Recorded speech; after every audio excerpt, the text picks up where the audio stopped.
joining us today. Thank you so much for having me. It's a pleasure. Yeah, just to get us started, can you give us a quick pitch for Somewhere Quiet, Full of Light to start us off? Absolutely, yes. Well, my name's Henry Corrigan, first of all. Oh, sorry. I'm an author. I'm an author, poet, playwright. A bisexual creative. I love to, and writing has been my biggest dream since I was a little kid. So the Somewhere Quiet, Full of Light is actually my second, is my first novella being published, but it's my second work. So my first book was A Man in Pieces.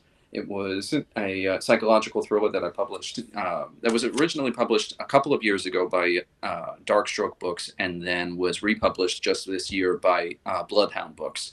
The Somewhere Quiet, Full of Light, my main book that I'm pushing right now, that is actually pre-orders are live today. Ooh, exciting.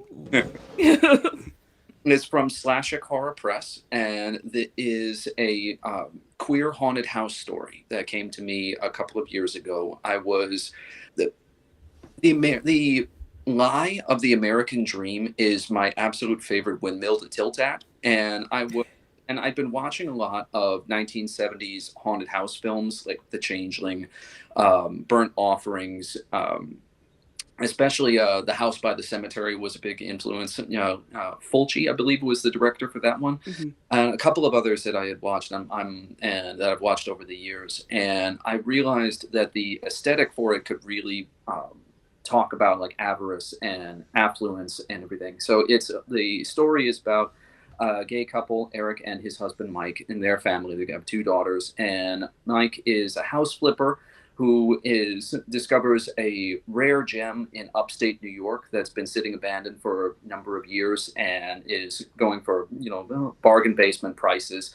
He plans to move the family in to be able to build the house up, sell it for an absolute mint when they're done. Eric, one of the main characters in the story, his husband is very reticent because it's well away from everything, and the house is kind of creepy to begin with.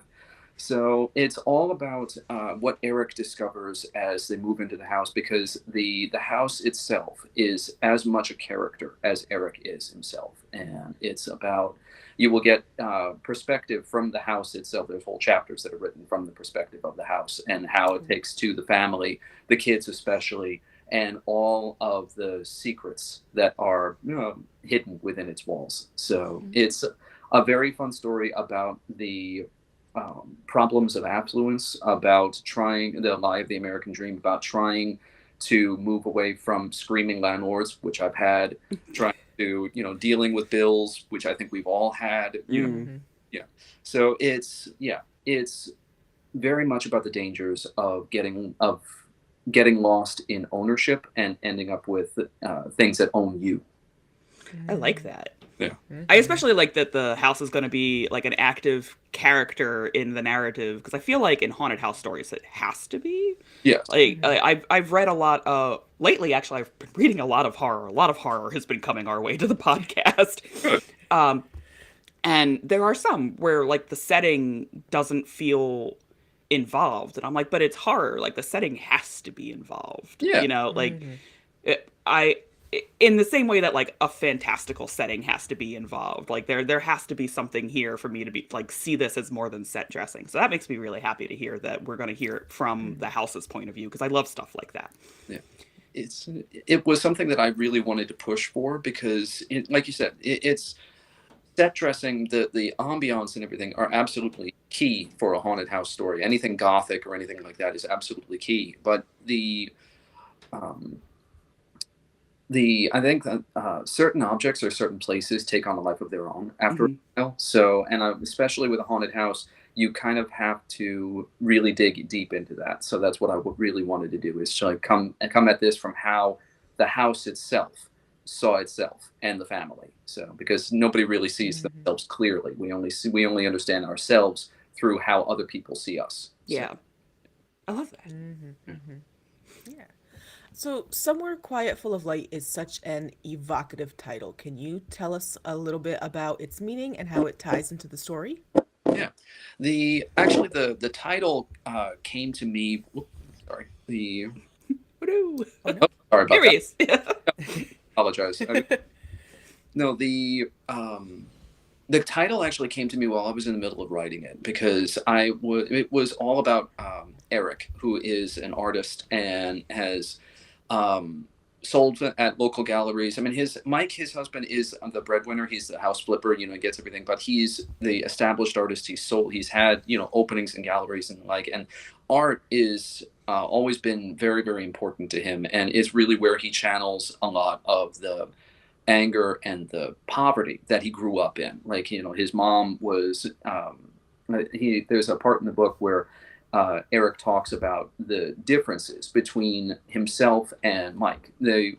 Both of them grew up with, in very poor homes, but you have like the Mike's parents, who are the type of poor that the Hollywood really doesn't talk about. They're the people that have like 2 or 3 or 4 jobs between them. They're working their asses off. I'm sorry if I can curse on here. I apologize. Go right ahead. I've decided I'm not bleeping anything out anymore. Go. Oh no.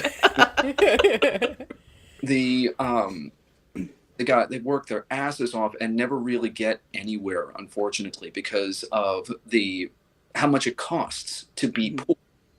And because it does. It ends up costing so much over the life. It costs so much to be poor. And Eric, unfortunately, grew up with the kind of parents who Hollywood or, certain people in politics love to talk about, which is like, okay, they'll spend like however much money for like a brand new coat that they wear once. And, but they'll forget about grocery bills for like half, they'll have their kids eat cereal for like a week for dinner, my father actually, now I did not grow up poor. I did not have that kind of poverty or anything like that. But I remember my father bought a used Mercedes convertible. It was absolutely gorgeous he absolutely could not afford it, because it was anything that broke on this thing. The price for replacement parts was absolutely ridiculous. He loved it and still talks about it to this day. And I remember the fun of having it, but I also remember the amount of money that my dad did not have to be able to keep this thing going. So the Somewhere Quiet, Full of Light is Eric's, channeling some of that is Eric's way of what he's really been looking for in terms of a home for him and his family. Get away from the tiny apartment, the screaming landlords, the bills, and everything like that. So that's his hope for what the house will be. When he moves in, the library is beautiful, but it's like there's a window, and it brings out his easel, and he's like, okay, this might be something that I can actually appreciate. It's somewhere quiet, full of light that I can, grow from. Mm-hmm. So, yeah, I love that. It's where lovely. the title came from. Mm-hmm. Yeah. And just on a note of like being that kind of poor, like I grew up that kind of poor, especially like cars and shoes, I think are the biggest thing that Hollywood especially leaves out, because you can afford a pair of $10 shoes now. Yeah. But you're also going to have to afford that pair of $10 shoes a month from now, because they're going to wear down significantly. And with the car, like I have always driven older cars. My first car was a 1987 Mercury Lynx, whose factory date was 1 month older than me. And it broke down all the time. Mm-hmm. And the amount of money that I sunk into it kept me from getting a car that I wouldn't have to sink a bunch of money into. Yeah. And then the same thing happened with the Corsica that I drove after that. Although the Corsica, I will say, was like a tank. I'm convinced I could run that thing into a tank and it would be fine. But yeah, like I think that gets left out of a lot of stories where like we're poor, so we ate cereal. And I'm like, okay, like I did that once because we were waiting on like my mom's paycheck as a kid, but like there were programs and there were other things, and like the story of like the irresponsible poor is one that I hope that we leave in the past and move forward from in the future. Yeah, no, I hope so too, because look, you can find someone who can fit any stereotype in the world. You can. You can find one person who can do it. You can't find an entire group of people that can do it. So, and that's especially with the poor, is that we play the blame game. If you're if you're poor, it's your fault. You weren't smarter, you weren't better, you weren't stronger, you didn't try hard enough. Hmm. The amount of time and effort and energy that it takes to be poor is debilitating. Yeah. Yes.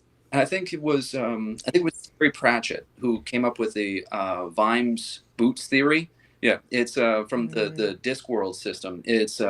He said, I'm paraphrasing here, but he said something to the effect of a poor man, a rich man might spend however much money on a pair of boots, but those boots will last him 10 years.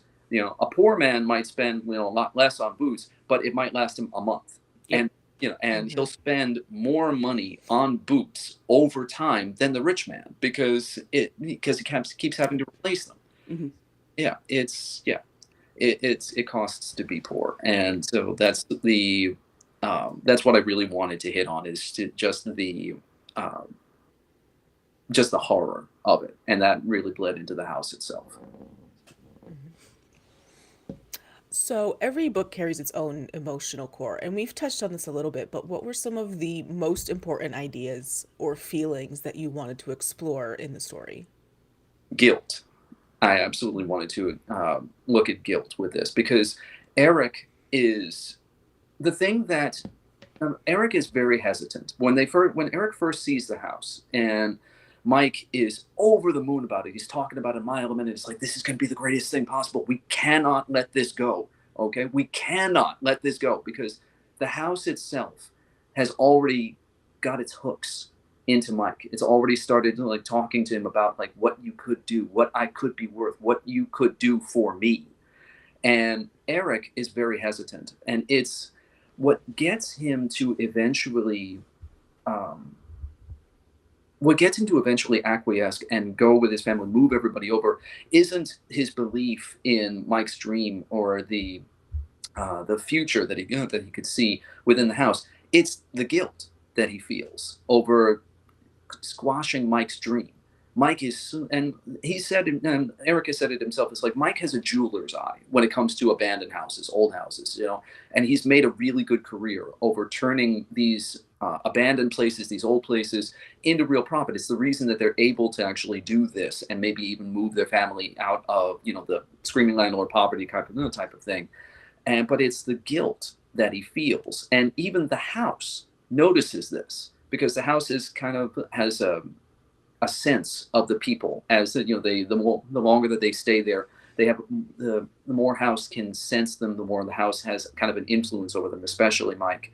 And the house says to itself that I realized something, that each of my new family has a light within themselves. Mike is a bonfire that I can build up until it's like twice as tall as a man, and people will see it for miles. The youngest daughter, Iris, is like a road flare.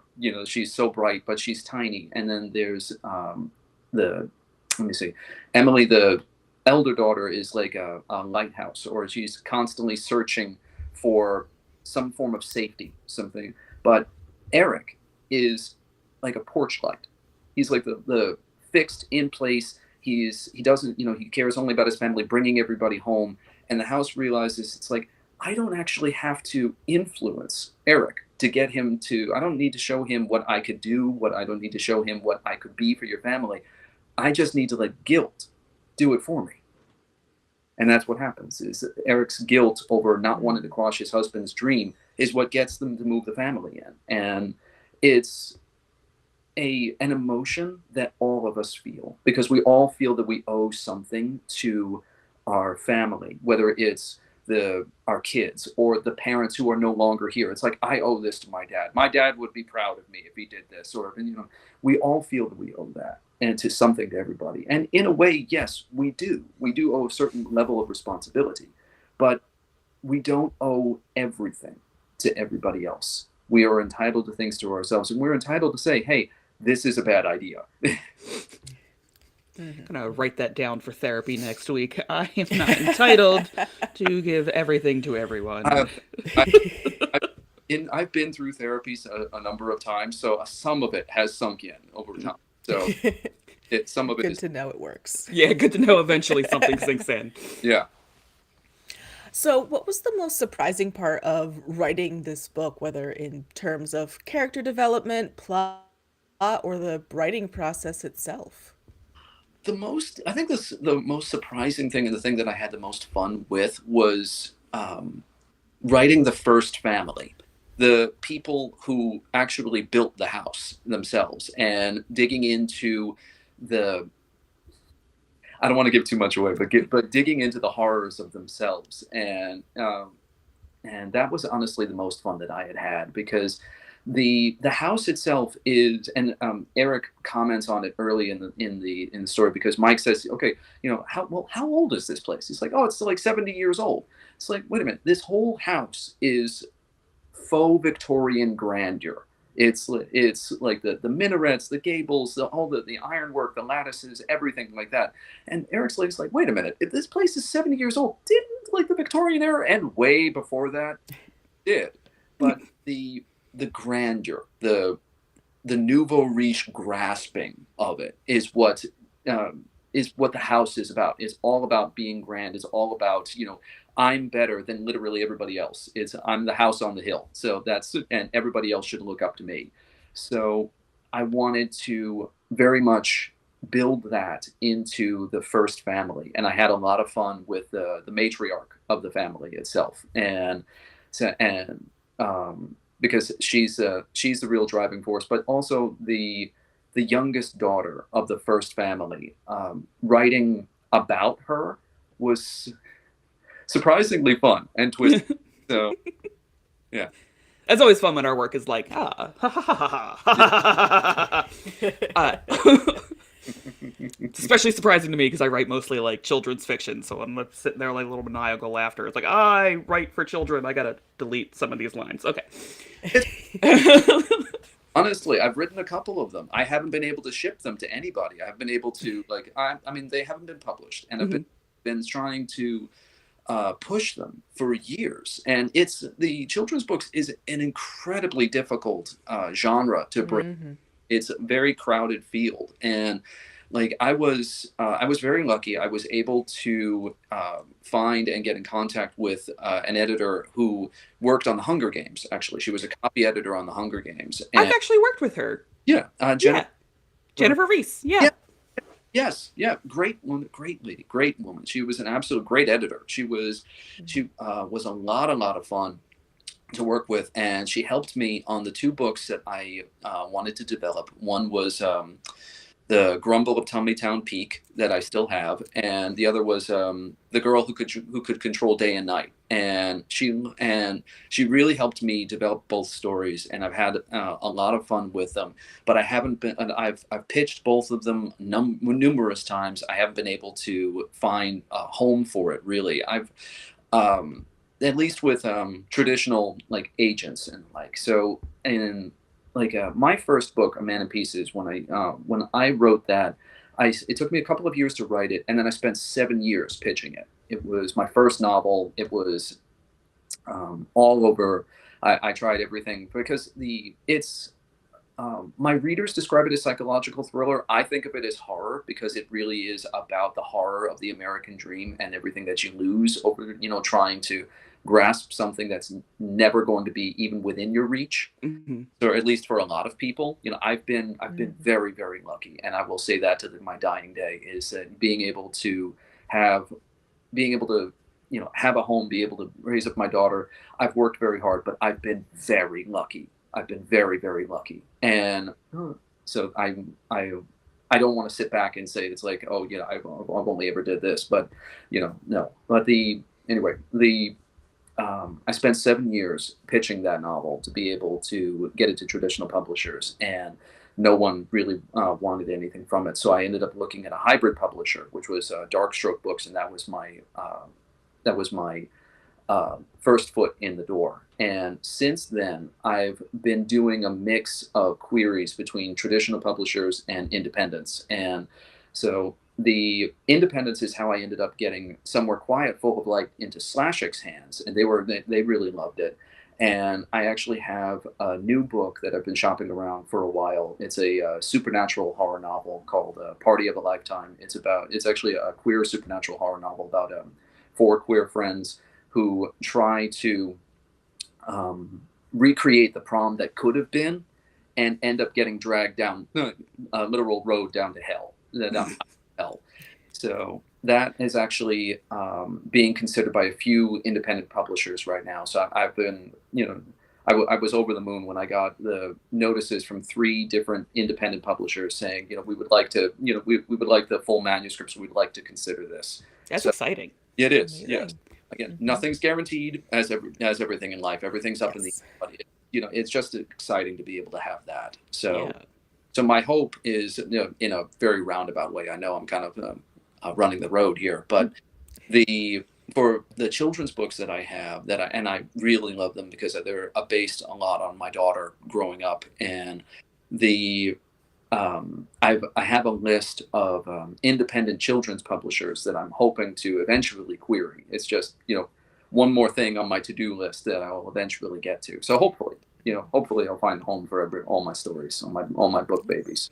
That's exciting. Yeah. Yeah, I actually a lot of children's publishing, including all the way up to young adult, a lot of it is pushing toward independent publishers at this point, and especially a lot of self-publishers because the field is oversaturated. But like I go to a lot of writing conventions and like single day workshops and stuff to pitch the agents, and one thing that has stuck with me was one agent was like, I get roughly 3,000 queries in my inbox every single day. Uh, And I'm like, oh, I'm never querying you.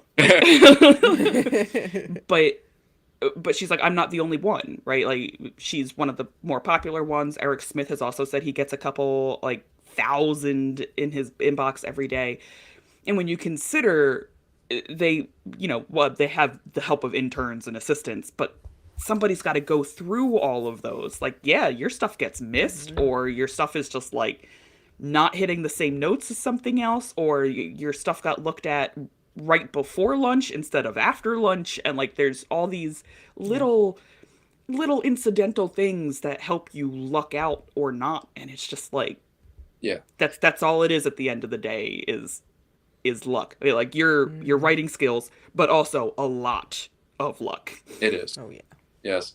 I actually got into a conversation with a former publisher. It's because the publishing industry is such a vagary, and I think every writer will have at some point when they start querying, we'll see the same 5 words in every rejection letter that they get. It's like, this business is highly subjective. Mm-hmm.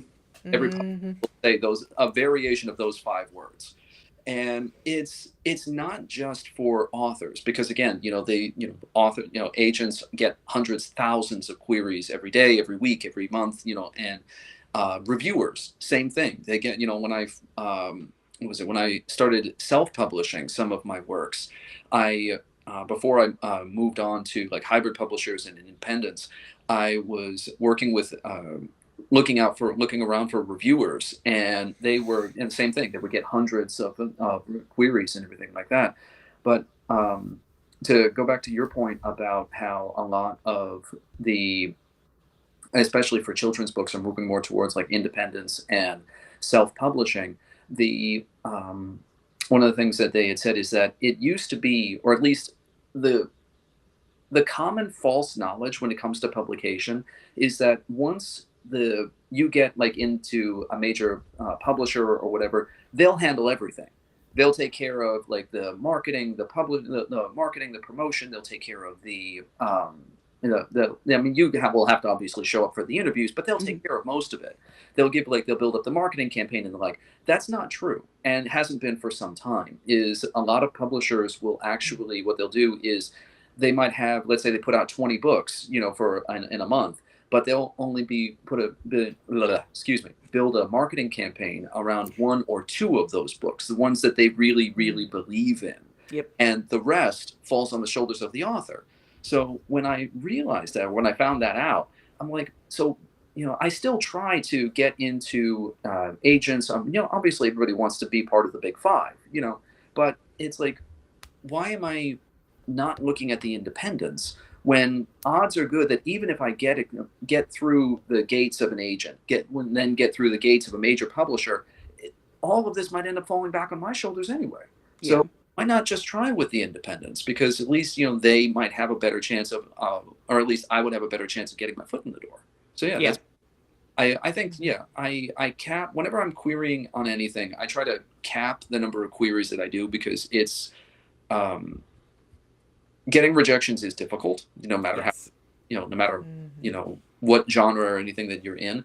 So I try to keep it like under 100. If at 100, if I don't get anything, if I don't see anything or anything from anybody, it's like, okay, then I'll put this aside and I might consider self-publishing it later or doing something with it, or, maybe another opportunity will come up. And I've been lucky so far because, like I said, I spent 7 years pitching A Man in Pieces. I sent 75 queries for Somewhere Quiet, Full of Light before it was finally picked up by Slashik.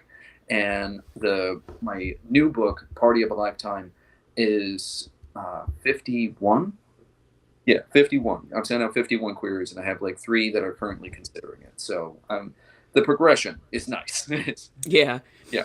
I do something similar. I'm like, all right, at 100, if there have been like absolutely no bites, I'm either A, going to take it back and re-edit this book, or just shelve it, like, depending on the reaction that I get from it. Like, if I get a lot of form rejections, it's just going to get shelved, right? Like, I think form rejections speak volumes about how people feel about your work because they didn't come up with anything specific. Yeah. The one that I am querying right now, a lot of people are like, I really love the voice, but there's a lot of inconsistencies. So I'm like, okay, back to editing with it, because that's something that I am getting frequently, like that very specific, Mm-hmm. and that's not a form rejection. So Yes. I also only send out like 10 queries at a time, because when I first started querying work, I was like, yeah, I'm going to put like 50 to 100 out there because it's like accuracy by volume of fire. Mhm. And then I got like 20 rejections in my inbox one day. And that was a lot, Yeah. and like that's a lot to deal with as a normal person. It's especially a lot to deal with as a depressed and anxious person. So I was like, okay, lesson learned, 10 at a time. Same. Yeah. Depression and anxiety, same. Hmm. It's like they say, you gotta set boundaries or restrictions, whether it's for and it's to protect yourself.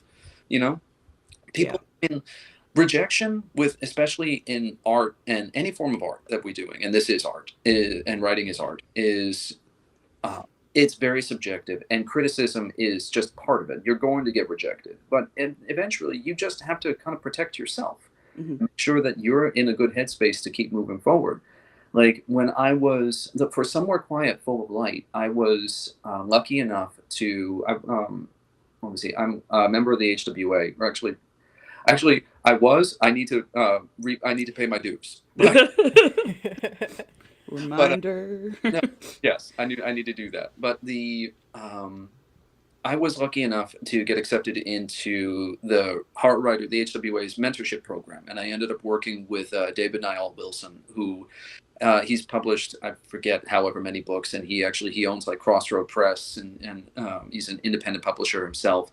And I got a chance to be able to work with him on really fine tuning the book itself. And it was an odd process because he was in the middle of like 10 different projects at the time. So, but he was able to give me, between him and my beta readers, they were able to give me really good feedback on how to, one, one of the things that they had come back was saying that the writing for the house was kind of clunky. It was, and the reason I went back and I realized that the reason for that was because the house, my idea originally was that the house was supposed to be like faux Victorian grandeur. So the house kind of talked in like faux Victorian, and kind of like, that like grandiose, like, I went to like 3 different levels. I went to like, Ivy League colleges or whatever. And Mm-hmm. and I pronounce all my consonants. Yes.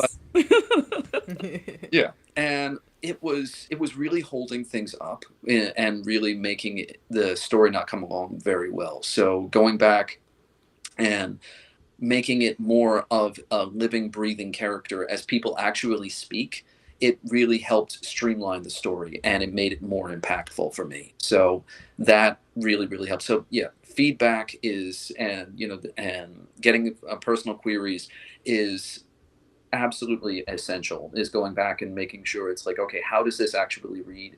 And going back and seeing what I can fix. Like first first short story I ever had accepted was actually an erotica, and it was for a let me see, an anthology that was being published around. And I sent in the story, and the editor came back and with a personalized, response, and he said that it was amateurishly overwritten, and Oh. he had marked the whole page and like the first 2 or 3 pages of it in red, and sent everything back. And he said, "Look, it's amateurishly overwritten. Here's a little guide. I've given you a little guidebook, basically. If you can follow this and go through the rest of the story, fix it, I will consider accepting it." I hated that man inside of a paragraph. All right, he was arrogant, he was abrasive. I hated him even more when I went back and realized he was right. I Yeah. Yeah. Yeah, I went back, I looked at the story, and I'm like, damn it. And then and I I edited it. I went back, I did it, and I pared it down as much as I possibly could. I sent it back to him. He accepted it. And the sad part is that it was an independent publisher, and as unfortunately it happens a lot with independents, it went belly up before the anthology even saw the light of day. But the lesson that I learned about writing and paring everything down, because I do, when I'm draft writing, I do overwrite. I do. I don't trust the reader when I'm drafting, Mhm. but it's a lesson that I've taken going forward, and I still carry that to this day. So, I'd rather overwrite any day, mm. because when I go back to edit and I find that I have underwritten a section and I sit there like, Mm. what could possibly be said here? One of the funnest things that I've found about writing is that, and it's when I was in high school and we would have like creative writing. I loved creative writing, but the teacher would always look at me and be like, because the other students would immediately just start writing. I had to think about it for a minute because I wanted to like get this right. I wanted to really like craft something great because I cared about writing so much. And it wasn't until I got older that I realized that. Even getting it wrong is helpful, because you just getting it down on the page, when you go back, when you've overwritten like I do, it helps me to see the little pieces that actually do work in here. I can pare it down and I can carve out like a little path for myself. So even getting it wrong, even writing the wrong word is helpful because it points you in the direction of where the story should actually go. Yeah. On that note, Yes. uh, we have long been past due coming to the very first game of the podcast. All right. I'm over talking. I apologize. No, it's fine. It's equal parts everybody's fault because we were all like writing. Oh my god, let's talk about writing. We're all yappers here, We're so. all yappers. It's great. So the very first game of the podcast is Never Have I Ever Spoiled My Own Book, which is a lovely little game for us here at Booked All Night. I love playing this game. I will give you 10 readerly and writerly I'm going to stop talking because producer Rob is going to let us transition.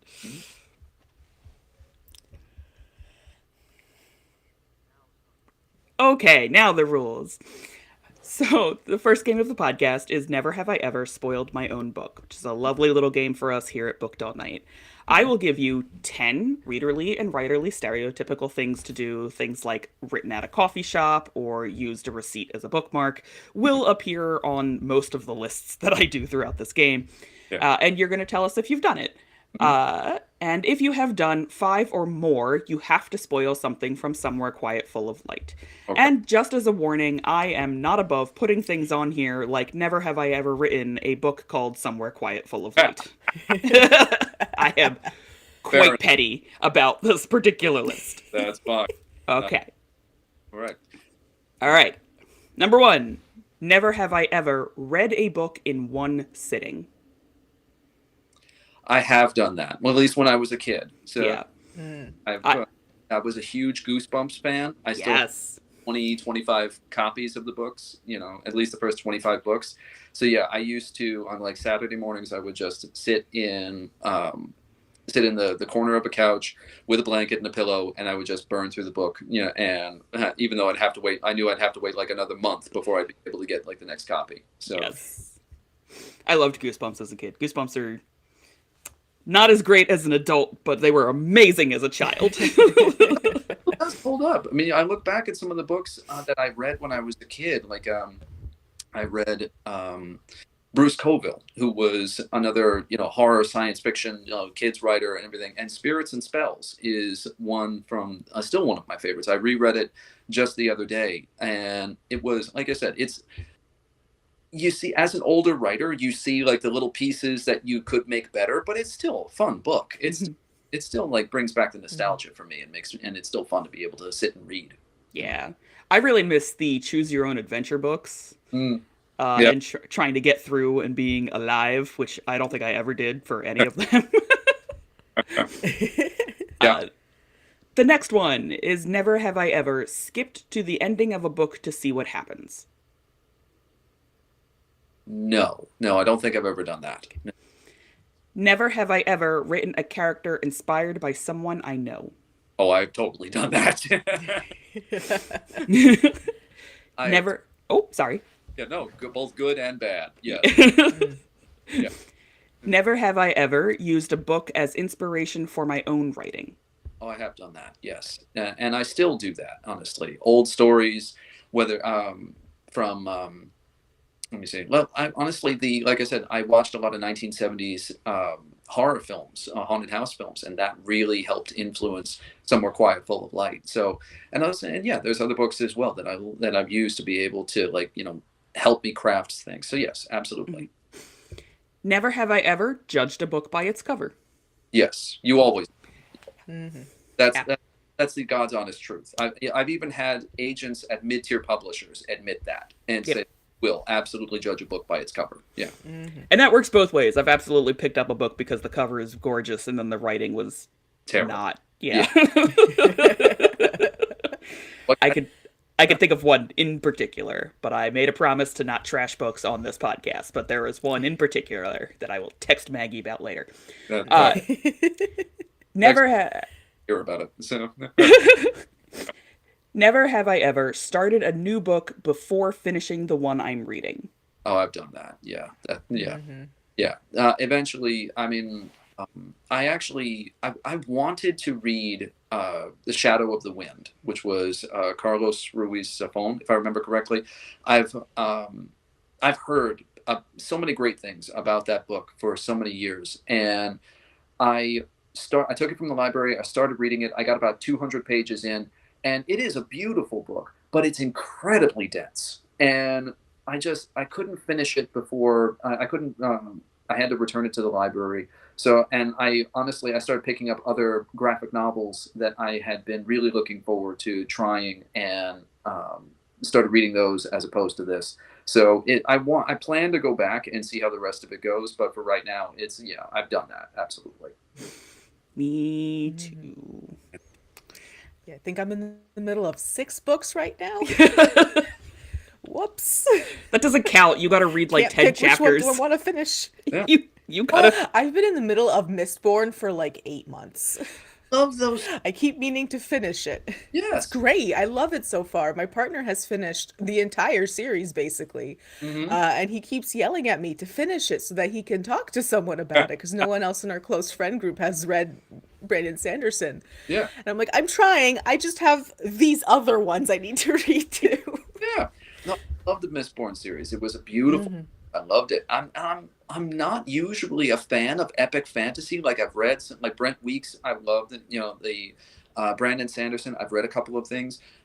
And some of them can be really really great. The with epic fantasy, sometimes I think this is, you know, this comes back to my thing of like overwriting and paring things Hmm. down. Like the Somewhere Quiet Full of Light is a novella. My A Man in Pieces is 52,000 words. You know, so the idea is that for some epic fantasy that I've tried to read, it's like you could cut 100 pages of Hmm. details out of this book, and not only would it not hurt the story, it would make it read better. That's just my opinion. You know, I do love some epic fantasy, so don't hate me if you fantasy. That's No, just there's definitely like I love fantasy, especially love high fantasy, but there is Hmm. definitely some people that are still very Tolkien-esque in that they like Yes. spend 3 to 5 chapters telling us about the leaves and how green they are, and like okay, I get it, and I would like to move on now. Stephen King will do. Yeah. He'll even in horror, he'll do it. He'll talk like, you know, he'll spend like however many pages talking about like what was it, a pig or a warthog that was or no, a groundhog, that was it, in Under the Dome. He spent like 4 or 5 pages talking about a groundhog as it was moving, as it just before it got cut in half by the dome when it finally came down. So Ooh. it's like, dude, no. So Oh. Yeah. yeah. Uh, never have I ever cried over a fictional death. Oh, I absolutely have. Hmm. Simon R. Green's oh goodness, it's on my bookshelf. Simon R. Green's hang on, it's on my bookshelf.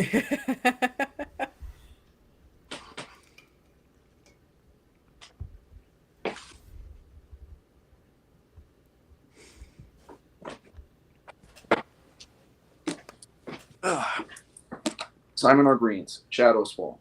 Mhm. I've reread this book a number of times, and it within the first 20 or 30 pages, it makes me cry.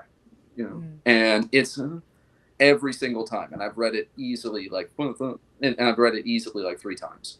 So it's yeah, I My my last two big ones, because in high school I cried all the time, but as an adult reader, I like very proudly carry a heartless monster card. You know, I just like it doesn't really affect me too much. But the last two big ones that definitely got like an emotional reaction out of me was the hate you give when her friend gets Mm. shot, and they both die at the end. oh Mm. Because Hmm. the entire time I was reading, I listened to that, so I was actually crying on my way home because I was finishing it. I'm like, they can't both die. How dare you? It's like literally the title, but okay, Jessica. Yeah, That one was rough. that was rough. Yeah, that hit real hard because I'm like, no, obviously there it's a love story. You wouldn't actually kill them both off. How dare you? No, mm-mm. Rude. Uh, never have I ever rewritten the ending of a book in my head. I have, yes, I've yes. Actually, with the let me see, with my current book that I'm shopping around, Party of a Lifetime, I ended up doing that because the um, my original idea, and I drafted it this way. You know, when I wrote the first draft, my original idea had been very much of a Mean Girls type of thing, you know, and about how it's like it all comes down to this one hellion from high school being behind everything. And the more that I went back and started revising, the less it worked. It felt like I was trying to shoehorn all of this in, and it didn't really help me at all. Mm-hmm. So I ended up, and the more that I went back, the more I realized that this other character was speaking to me over and over and over again and just becoming bigger and bigger and bigger. And I realized it's like, okay, that works. And I rewrote the ending based on it. So, and it worked so much better. And I'm having so much, and it's actually the Party of a Lifetime is the first in the trilogy. So so seeing where the big bad goes and keeps going for and everything, it's yeah, I'm having a lot of fun. Yeah. All right, the last two. Never have I ever joined a book club. I have, yes, I Mm-hmm. have. I'm actually a member of several book clubs. I'm a member of the let's see, the Psychological Thrillers book club, which is on Facebook Message. Let me see. I believe I'm a member of the This Queer Book Saved My Life book club, if I remember correctly, and a couple of other. And um,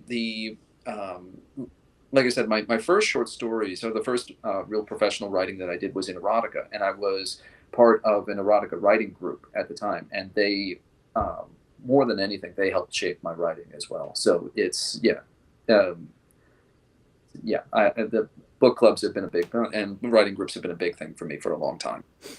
I've only recently found a couple in-person ones near me, Hmm. and I love them. They're all very nice, but they are talkers, and so writing doesn't get done. No, like, guys suck. No, they're very nice. And the last one is never have I ever written a book review. Oh, I have written a book review, yes, or at least for like Amazon, left reviews for online, yes, for friends of mine whose books that I really admire, and let me see, and I actually mean to write reviews for a couple of books of a friend of mine, Mia Dahlia. She's another horror author or author herself, and queer author as well. And I got the flu recently, and I couldn't really do much of anything, so I just read for a long time. So I read a lot of her work and other friends of mine work, and I mean to like leave like good reviews for everything that I found. So because it's beautiful. Yeah. Man, I feel that when you get sick. I can't even read when I get sick. I get so like hit, and then you're high out of your mind on cough syrup, and you're like, "What did I just read? Am I reading? Like, what time is it?" Like, Yeah. yeah, it's bad. So No. you did nine, Yeah. 9 out of 10. Uh, so you have to spoil something from Somewhere Quiet Full of Light. Okay. I'll spoil a bit of the first family. And Okay. one of my favorite characters to write was, I think previously, was the youngest daughter, whose name is Millicent. And the the matriarch of the family who helped build the house, and who they not only built the house, they bid it feed. They brought it to life and they bid it feed. And Millicent was very much a part of that. And there's a part in the story that they talk about where the new family, Eric and his kids, they meet Emily, the oldest daughter, makes a friend, and who's a local in town, and he tells them the story about his grandfather and this really expensive high-end cabinet that he owned a furniture store, and he got a really expensive high-end cabinet. He's like, most people in town, they're not going to want this, but the old lady, she will. So he put it aside to go and talk to, because it was late at night when the shipment came in. He's like, I'll put it aside. I'll call the old lady tomorrow and talk to her, talk to the matriarch about if she wants it. Later that night, they got woken up by this enormous crash, and um, and had no idea what happened. They came downstairs, and the display window for their shop completely busted, and the cabinet was missing. Turns out Millicent, the youngest daughter, was actually in town running errands, and she saw the cabinet, knew that it belonged at the house, and rather than wait for anything, crashed through the display window and was found by the cops later dragging the cabinet up the no, trying to drag the cabinet up the hill to the house. She's covered in blood, and she's trying to drag the cabinet along with her. And the friend who is relaying this story and says, and the family is obviously like, what the hell is wrong with these people? It's like, what? I mean, did the old lady, the matriarch, did she eventually and she called to talk, obviously, you want to, pay, figuring she wants to like pay for damages or something like that. No, she wanted to talk about the cabinet. And they still. I love that. Yeah. And that brings us back to the next section of questions. Sounds good.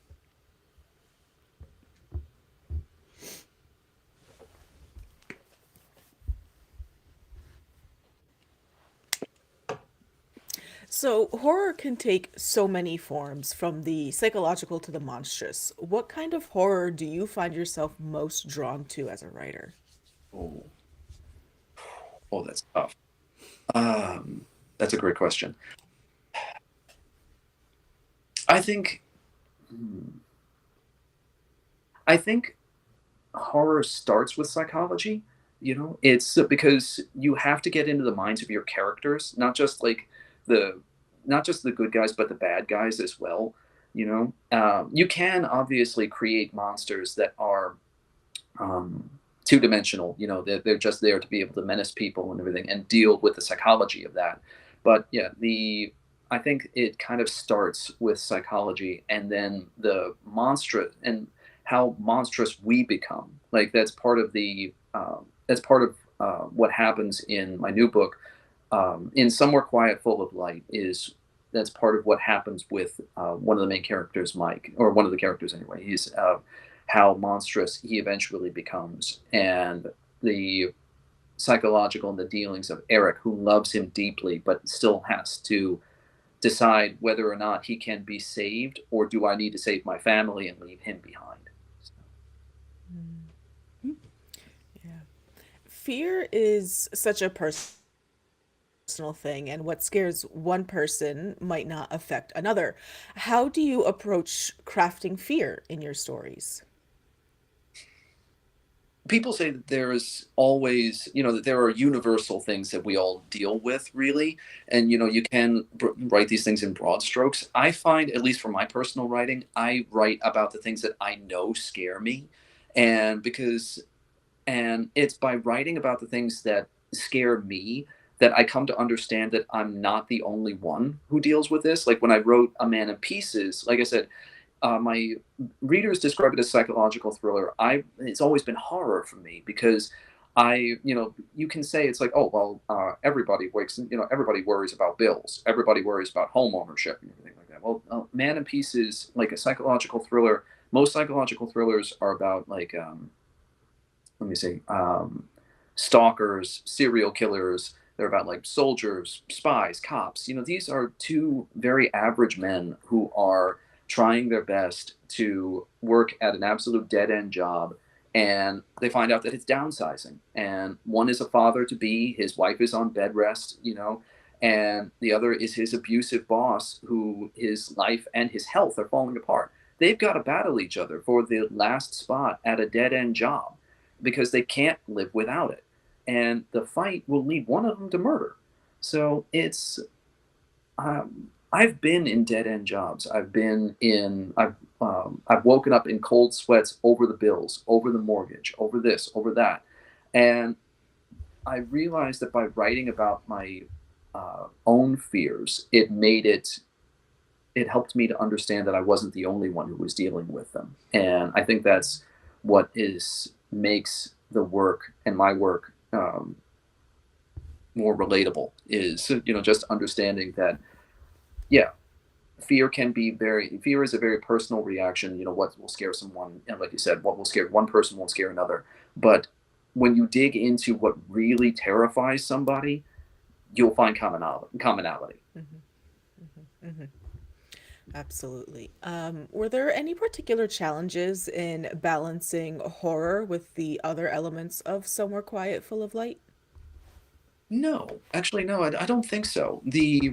When I it's funny, my first book, when I first wrote the draft, it was difficult because I brought what I had to beta readers, and it was actually in the erotica writing group that I was part of, and they came back and they said, "Look, it's beautiful, but it's oppressive.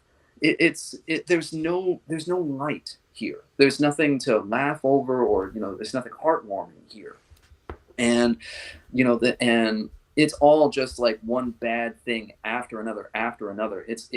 And it's like getting hit over the head, really, repeatedly. And so I learned from that, and I went back and it might sound counterintuitive, but I went back and I added light into the story. I added love. I added warmth. I added all of the laughter and the jokes and things like that. And because like I said, it might be counterintuitive, but when you bring the light, it makes the darkness hit that much harder. Mhm. Hmm. Hmm. Hmm. It's so with Somewhere Quiet, Full of Light, that was a lesson that I really hung on to. So I brought the warmth and the light and the jokes and the love, and I broke it. And Absolutely. Yeah, that is quintessential, I think, Yeah. writing anything. yeah, You need to have that light to then make it the darkest thing yeah, possible. roller coaster. Yeah. You need the highs to be able to Hmm. fully appreciate the lows, or the lows Hmm. help you appreciate the highs. It's like, it might be painful at the very end, but you still remember it and you still think Mhm. about it. Yeah. Hmm. Hmm. I had a teacher once uh, say that plot was chasing your characters up a tree, but characterization was throwing rocks at them. Yeah. And like that's what I think of, like, because you know, like everybody knows Freytag's triangle, right? And a little plot mountain that you did in like second grade, and here's your beginning and your climax and your ending. Hmm. Uh, but a better way of storytelling is that like it's not a straight line going up where it's just all darkness or all light. It's like there are big moments and sad moments and big moments and sad moments, Yeah. and like it's true. Like you have to have those polar opposites in order for either of them to matter. Yes. Like, Absolutely. Yeah. They're essential. yeah. And it makes the story that much better as to and more memorable to you, because obviously if it's just one note, then why would you even bother finishing it? If it's all happiness and sweetness and light, and this is not, I mean, I know children's books are, they're not supposed to get very dark or anything like that, and I understand that, but there's still that ebb and flow that's there. It's like, am I, is this new person that I'm meeting like a potential friend, or is this somebody I need to really worry about? So it's not on the same scale, but it's relatable. It's the idea is still very much the same. Yeah. And that brings us to the second game. Hmm. Right.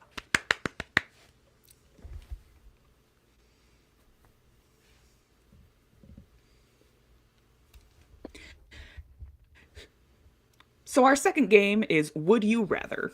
Hmm. Very, very straightforward. I ask you, would you rather A or B? You tell me A or B. Okay. Okay. So the first one is Would you rather live on a spaceship that's slowly losing power or be stranded on a desolate alien planet with no way off? Spaceship that's slowly losing power. Yeah. With at least with the spaceship, it's contained. There's you're it's a potentially fixable problem. There's options that you have. If you've got no way off and it's an entire planet, there's you have not only do you have no way of getting home, you have no idea what's around the next corner. It's So true. that's way more variables. Yeah. Yeah. Would you rather have a book that predicts your every move or one that changes its plot based on your decisions?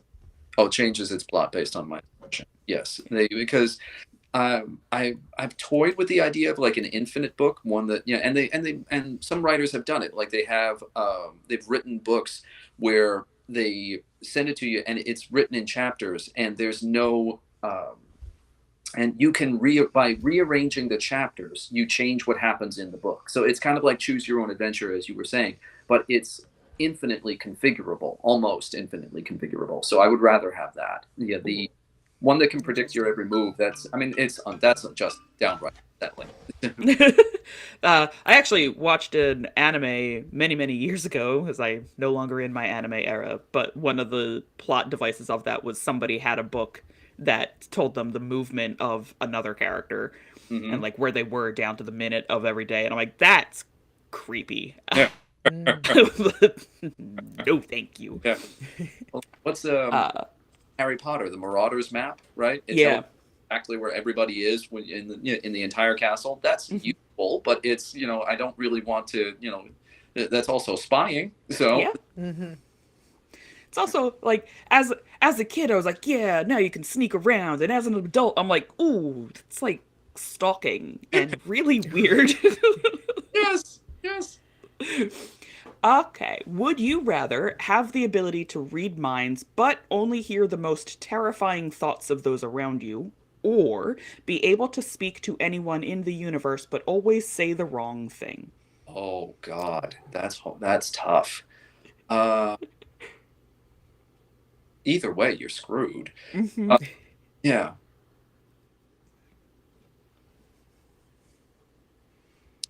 The depression and anxiety in my head is going more towards the darker side of things of the what was it, reading minds, but only seeing like the worst things of parts of it.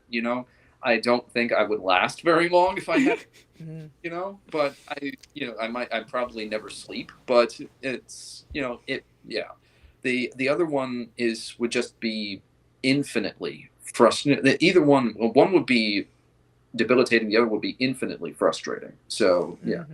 So yeah, I'll go with reading minds. It would probably kill me, but it would. Would you rather spend a week in a haunted house with a group of friends or be trapped in a library full of cursed books? Oh, damn. Oh, haunted house, yeah, because the haunted house, because I love that Guillermo del Toro's work, Crimson Peak, the idea that ghosts and spirits are not always malevolent. They might be, trapped in ghosts, flies trapped in amber, or they might be something else, or a loved one. You can learn a lot from that. And at least like then, I'm trapped in with friends of mine, and again, with Somewhere Quiet Full of Light, I got to go there. I mean, the library, I love libraries, but yeah, I will go with the haunted house. I don't know. I think I'd probably go with the library because Maggie is one of the friends that I would be trapped in a haunted house with, and she spooks very easily. Yes. And be like trying nothing to but a ball of panic. yeah, like it would be sitting there trying to have breakfast, some scary ghost next to me, Maggie just screaming. Like I feel like the library might be more peaceful. The library would be more too tempting for me because here's the thing: everybody likes to believe that they're special. Everybody likes to believe that we're the ones that we could do this and get away with it. And I am no better than anybody else. So I would totally be the one to be like grab like the cursed book. It's like, it won't be that bad. It's fine. What's a little blood dripping down the walls? Yeah, it's fine. It's fine. I've lived in a dorm before. Mold's been there. It's cool. Like, yeah. Would you rather have your favorite fictional universe come to life, but with all of its dangers, or be stuck in space with a terrifying alien species as your only companions? Oh, okay. That's a tough one. Pardon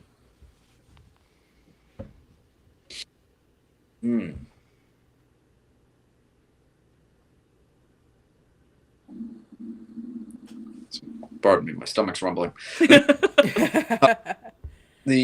Let's say, I will go with the terrifying alien species because, again, it comes back to the whole thing of everybody likes to believe that they're special, and we all have like a mythical universe that we would love to be a part of, but we want to be like the hero and know exactly where all of the the trials and traps and tribulations are. That won't work if it actually comes to life. So, no. Terrifying, yeah. I mean, I think it was John Scalzi's Old Man's War. I think it was. He wrote about how meeting alien species, and it's when it comes to, they might be terrifying looking, but it might be that they're very gentle or docile. Like I think it was in his book, he was talking about there was this one species that they had found that it was like a crab monster. These things were like the pincers and the carapace and everything like that, and they were pacifists. And they were a highly cultured species, and they were nonviolent species. That meanwhile, the other species that they had encountered was deer-like in appearance. It was like an upright deer with like the antlers and the fur and the gentleness. It looks beautiful. They were monsters. They would eat your own young in front of you. Why are we laughing about that? Would you rather face off against an army of zombies with nothing but a typewriter, or have to solve an ancient otherworldly riddle to escape a black hole? Oh, give me the riddle. Yeah. Okay. I love a good typewriter. It's actually, I learned to type on a word processor, like straight out of the 80s word processor.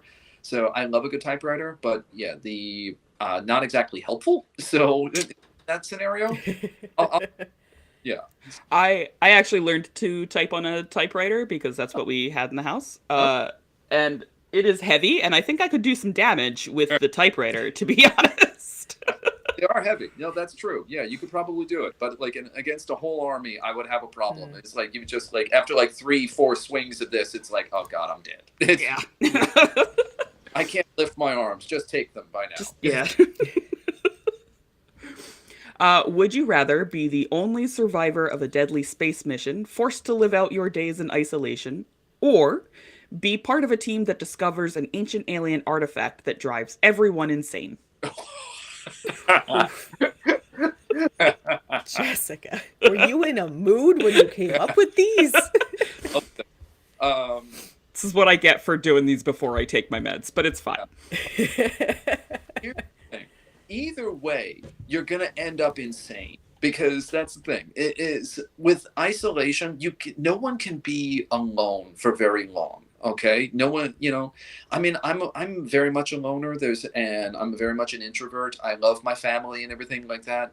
I love some of my favorite times is playing with my daughter, being with my wife, having a good time and everything. But yeah, we all need alone time. And I'm very much that. But no one can be alone forever and without going crazy. And so at least with my friends, I would have friends, and at least then, like, we might be crazy, we might be like eating each other, but at least it would be, But we'd be together. Yeah, be together. I'll go with be together in our insanity and cannibalism. it. Yeah. Yeah, it's fine. Life is all about, really. It's all of us just being together in our own insanity. So, yeah. So not much change. Okay, cool. Oh, Yeah. Would you rather explore a never-before-seen galaxy filled with unknown creatures, or enter a parallel dimension where every horror novel you've ever read is real? oh Lord. Ah. What was the first one? The Explore a never-before-seen galaxy filled with unknown creatures. unknown creatures. I'll go with the unknown. No, that's a tough because I mean, the horror stories are real, which means that I could predict how they were going.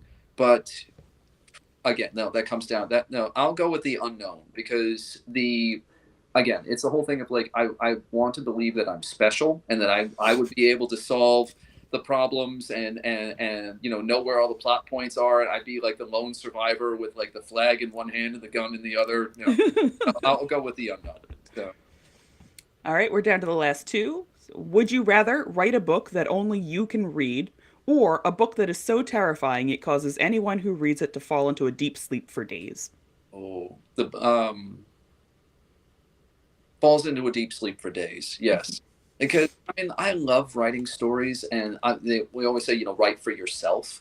But if I'm really, when you do something that you're really proud of, you want to crow, you want to share it with people. So even if it is something that will traumatize them for a few days, it's like, I would like to keep it away from certain people, certain members of the family, and I will absolutely like load in the trigger warnings. It's like, don't read this if you're planning to work the next day, but. But yeah, it's absolutely. I would rather share. So I'll share the love. Yeah. Yeah, the Sure. love. Yeah. And the final one is, would you rather face an army of terrifying space creatures, or be the one human on a ship full of sentient, unfathomable beings? Ooh.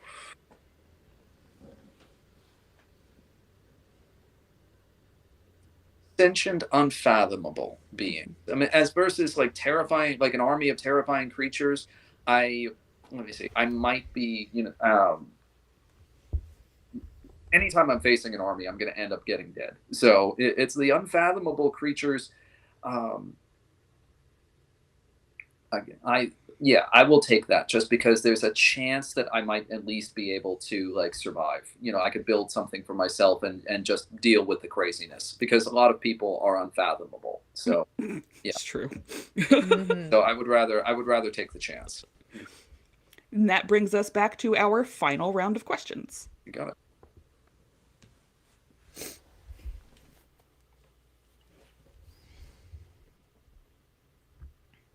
All right, this is, I think, our favorite section that we've added to the podcast. A a gathering of some unhinged questions. If you were trapped in your own haunted house, would you make it out alive? Be brutally honest. No. That's fair. Yeah. Yeah, just no. No. And probably what is my favorite question in this little grouping. Let's say your book gets adapted into a Muppets movie. Who's Oh, playing what role? And most importantly, who is the only human character? oh goodness. Okay. All right. Let's see. Um, okay. Eric, the main character, would be the only human character, and I would go with. Oh goodness, what is his name? From he played the Beast in Beauty and the Beast, and what in the CGI, and something Smith, I think Dan Smith, I think is his name. Oh, I'll have to look that up. Hold on. I don't recall. And look it up right now. I think that was his name. But yeah, he was in Abigail, and he played Beast in Beauty and the Beast, and he's been in a couple of other things. But I would pick him as my one human character because I think he would really embody the It was Dan Stevens. Dan Stevens. Thank you. Yes, thank you very much. Yeah, Dan Stevens. He would embody the emotion of Eric. The range of it, from the guilt to the love to the determination, the artist, and everything. I think he would really embody that. Everybody else, the matriarch would be Miss Piggy, and let's see, Millicent would be. Oh, Millicent. Would be Gonzo. Oh, maybe. Yeah, I was thinking either Gonzo or Animal in a wig. Yeah. Let's see. The uncle, the uncle who is another part of the family. I think that would be Sam the Eagle, because I could see him with like the monocle and everything like that, and the top hat. And Mike, that's a tough one. Fozzie. Yeah, he would. Yeah, Fozzie, because because Fozzie is half crazy to begin with, so Yes. I could see that going. So I could totally see him like going the rest of the way. So yeah. The house is obviously Statler and Waldorf. Yes. Great. Yes. Yes. Yes. That would be awesome. That would be totally awesome. Yes. Amazing. All right. You get to summon one famous horror villain.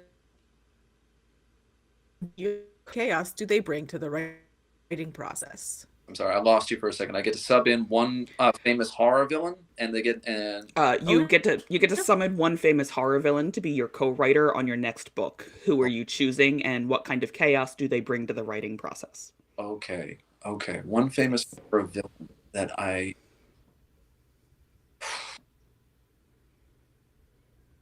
Freddy Krueger, yeah, because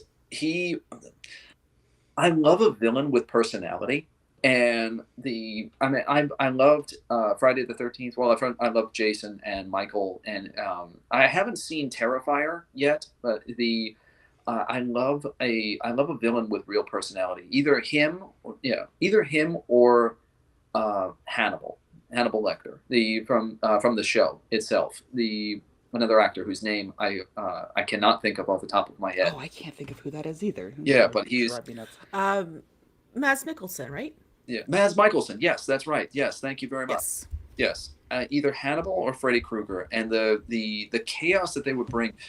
Freddy would bring like the campy anarchy. The chaos. He would really bring chaos itself, because everything about him is whimsical death. Really, Hannibal would bring a much more measured and a much more sadistic form of darkness. Like he would, and like Hannibal has rules. They only make sense to him, but he's got rules. So he would bring a calculating, delicious form of darkness. Mm-hmm. So I would say Michael, because he's quiet Yeah. so I would get my work done. He would just point and with a little, Mm. instead of like a machete or a kitchen knife, you just see a little red pen suddenly come out and See, I would pick the ghost from Paranormal Activity just so that they could bring some stuff closer to me when I need it and it's across the room.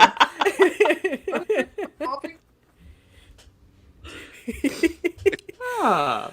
Alrighty, and then our last unhinged question for the night. If you had to write a horror story using only kitchen utensils as the plot's key elements, what would it look like? Oh, that's fun because the kitchen is everybody says the kitchen is the heart of the house, but the kitchen is also the place where the most arguments happen, where also Mm. like the most tends to be like the most violence happens because everybody congregates there. You know, like you have your bedrooms, you can lock the doors, you can like turn everything, you can like block the doors and everything like that. In the kitchen, it's open ended, and everywhere you look, there's something that you can use. So whether it's to defend yourself or to take down somebody else. So yeah, the kitchen is what would it look like?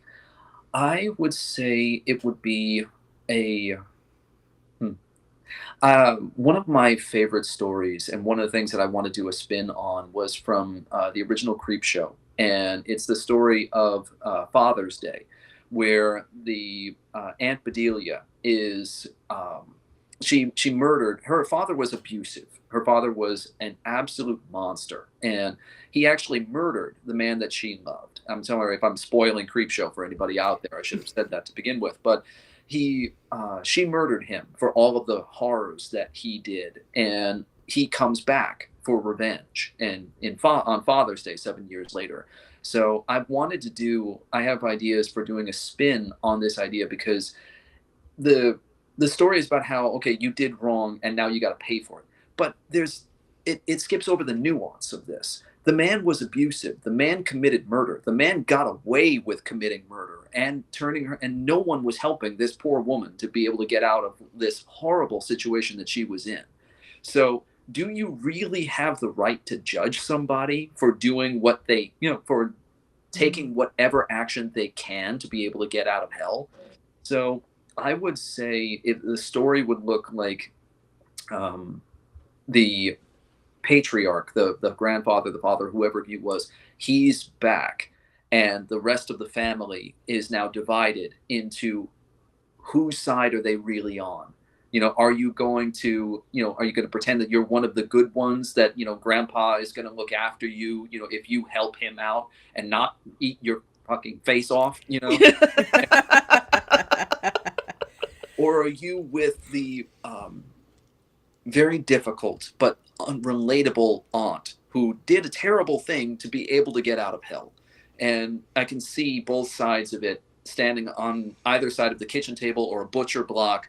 Everybody's got weapons, and no one has any idea who's going to make it out alive, So Mm. yeah, I might end up developing that into a real story. Kitchen Happy to help. utensils. Yes. Yes.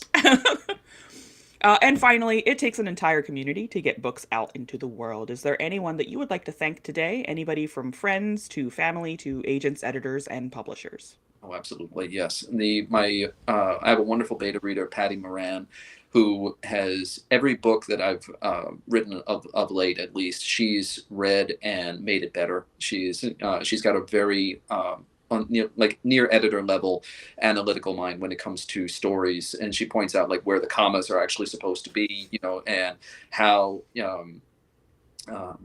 where to use hyphens, and like, so she's been a huge help. My editor for my first book, A Man in Pieces, was Sam Thorne. She was a wonderful editor. She really helped me to put the book into sellable hands, get it into and make it live and breathe itself. I would love to thank my wife and my daughter as well, because my wife is not a horror fan at all. My daughter is not either. That was a huge disappointment, but it's self but it's no, the like my daughter has been an inspiration for some of the children's books that I've written. My wife has been an inspiration for some of the characters in my first book. The relationship in between my current book, Somewhere Quiet, Full of Light, between like Mike and Eric, and she's been very, very supportive of me. And I think someone had said that support isn't always like rah rah sis boom bah. It's usually like the quiet person being like taking care of the laundry, giving you time to be able to sit with a podcast or to like just have like a chance to be able to write and catch up on what you need to do.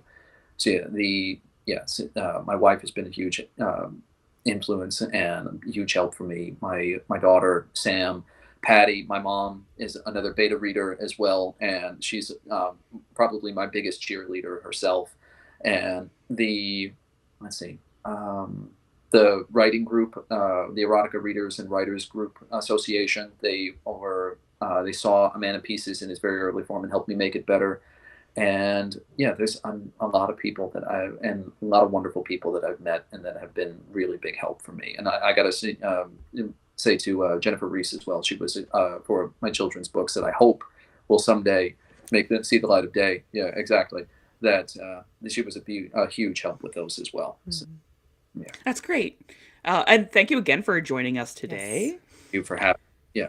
And that brings us to the end. So that's a wrap on this episode of Book Done Night, and we'd love for everyone to be part of the conversation. So don't forget to rate the show, drop a comment, share your thoughts on our episode polls, and remember that subscribing means you'll never miss an episode as we launch into even more incredible stories and author interviews together. Until next time, Libernauts, this is Jessica Mary, Magdalene Ann, and Henry Corrigan signing off and reminding you to stay booked all night. Thank you, everybody. Good night. Night. Night.